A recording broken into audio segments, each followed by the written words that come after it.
I am not gonna kill you. I am just gonna hurt you really, really bad.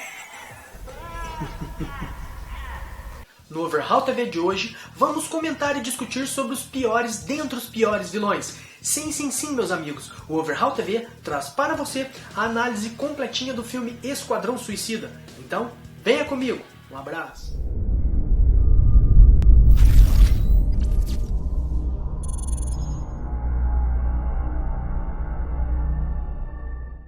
Saudações terráqueos telespectadores e amigos do YouTube.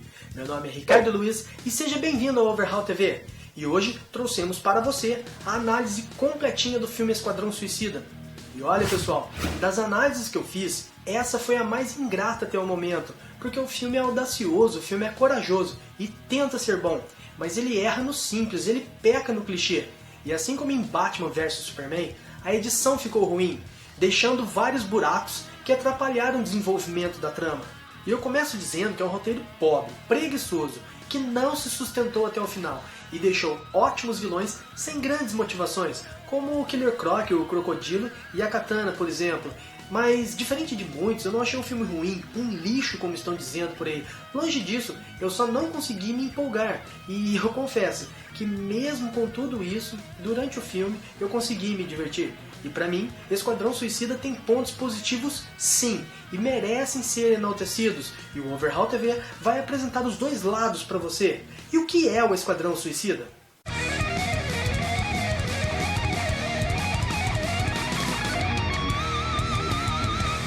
O Esquadrão Suicida é um grupo de criminosos de alta periculosidade, escalados pela temível Amanda Waller para missões de riscos, em troca de pena reduzida ou até mesmo liberdade. No filme eles são transformados em uma espécie de vilões do dia, mas talvez a principal ligação seja a ponte para o filme da Liga da Justiça, já que o Batman aparece, o Flash faz uma brevíssima aparição e o Superman é mencionado. Aliás, o filme começa logo após os eventos de Batman vs Superman, com a seguinte premissa para a montagem da equipe: e se o Superman perdesse a cabeça e decidisse matar o presidente dos Estados Unidos no Salão Oval? Quem o impediria? De início eu fiquei muito contente com esse enredo e a apresentação dos personagens, daquela forma bem cartunesca, ficou muito legal, dinâmico e empolgou. Mas aí o filme foi se encolhendo, perdeu o foco, se encolhe mais um pouquinho e tudo começou a não fazer mais sentido algum. Então surge a vilã da história, ou antagonista, já que aqui todos são vilões. Aí você pensa, agora eles vão começar a juntar as pontas soltas e começar a dar sentido em tudo. Só que não. Inicialmente a magia estava muito legal, com um visual assustador, só que de repente ela chama o brother dela e fica toda colorida, soltando aqueles raios azuis, e ela não para de fazer aquela maldita dança do ventre. O poder dela é quase infinito, e ela transforma os caras em zumbis com um beijo, velho. Você consegue imaginar? O Esquadrão Suicida luta contra zumbis com cara de lava de vulcão, velho. Você tem noção do que é isso? Você tem noção de onde eles tiraram isso? De onde que eles tiraram isso? Hã? Sem falar que Amanda Waller optou por recrutar essa bruxa para a equipe do Esquadrão, mesmo sabendo que ela poderia ter um piti e ficar dançando e soltando aqueles raios azuis. Ou seja, graças a quem a recrutou que ela surgiu. Escolha totalmente equivocada por essa vilã genérica. Viola Davis mandou muito bem, ela simplesmente arrebentou. Em um momento a Arlequina perguntou se ela era o diabo. Isso para vocês terem noção de o quanto ela convence como a temível Amanda Waller. Mas se não fosse pela ótima atuação, ela poderia ter sido prejudicada pelo roteiro pobre e preguiçoso, ou ainda pela edição ruim. Sim, meus amigos, este filme também sofreu na mão dos editores. E agora fica a pergunta, será que vai ter edição estendida, edição definitiva? Francamente, né? Capitão Boomerang. Por que será que ele tem esse nome? Será que é porque ele arremessa boomerang? Pois é, aqui ele usa facas. Sim, facas. Por que não colocaram outro nome nele então? Capitão Faca, Capitão Peixeira, Capitão Punhal, Capitão Canivete? Qualquer outro nome? Enfim. E para sacanear ainda mais o cara, tem um momento que o Capitão Boomerang arremessa um boomerang e erra o bumerangue, e sem contar que o ator é sofrível, francamente. O Killer Croc, o crocodilo das HQs e desenhos, é um ser viril, animalesco, uma aberração. No filme, além dele não ter sido aprofundado, ele parecia um idiota, uma figura patética, facilmente descartável para a equipe. Ele usar uma blusa com capuz, eu até entendo, mas no final, ele aparecer usando uma calça de ginástica da Adidas foi a gota d'água, velho. E a calça tinha bolso. E o Amarra, esse aqui, ó, eu prefiro nem comentar. A participação dele foi tão ruim, fraca, desnecessária, que eu perdi a cabeça, se é que você me entende. O El Diablo eu achei bem legal, mas poderia ter tido espaço de tela maior, pois o pouco que foi mostrado foi inquietante e perturbador. Logo, você entende facilmente as suas motivações. Mas aí ele fazer aquele discurso motivacional sobre amizade no final foi completamente desnecessário e incabível. Ou seja, em pouco tempo eles se tornaram uns super amigos? Ah, francamente.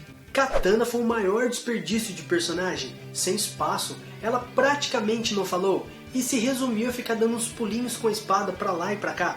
Mas o furo do roteiro é tão grande que naquele momento que há um racha na equipe, ela prefere ir com os membros do esquadrão para o bar a ficar com seus superiores, no caso, Rick Flag. Margot Robbie foi o destaque mais alto do filme. Ela consegue te convencer que é insana e perturbada, e ainda tem os flashbacks que narram o início de sua loucura. E a interação dela com os membros do esquadrão é muito legal e muito bem construída. Em um dos flashbacks, ela chama o Coringa de Pudinzinho e o Batman de Morceguinho. Sensacional! Pena ela ir salvar o mundo com um sapato de 10 centímetros de salto ou mais. São detalhes que não atrapalham o filme, mas é algo que insistem em continuar errando. É o Capitão Boomerang que usa facas, é o Killer Croc, o crocodilo, que usa uma calça de ginástica Adidas com bolso, é em Batman vs Superman o Lex Luthor usar um terno azul calcinho, sapatênis devagar, isso vai incomodando. O pistoleiro não foi exatamente o pistoleiro das HQs e desenhos, mas Will Smith protagonizou uma bela atuação, incorporando e dando roupagem a esse ótimo personagem. E eu só espero que não tentem redimi-lo nos cinemas a fim de transformá-lo em um super-herói, coisas de Hollywood. O Rick Flag é o militar da equipe, e ele não comprometeu em nada não. Atuação normal e não há o que falar dele. E o Coringa? O Coringa... Bom, eu li, assisti muita coisa sobre o Coringa de Jared Leto, então vamos às considerações. Primeiro, que foi uma decisão errada optar por uma caracterização tão esteticamente poluída. Para mim, ficou muito claro que eles não souberam definir bem qual seria a real personalidade do Coringa. Uma hora ele parece um chefão gangster, outra hora ele parece ser um cafetão. A minha amiga disse que ele parece o MC Guimé, e a boca dele era na mão, velho. Aquilo não existe, o Coringa tem que sorrir com o rosto.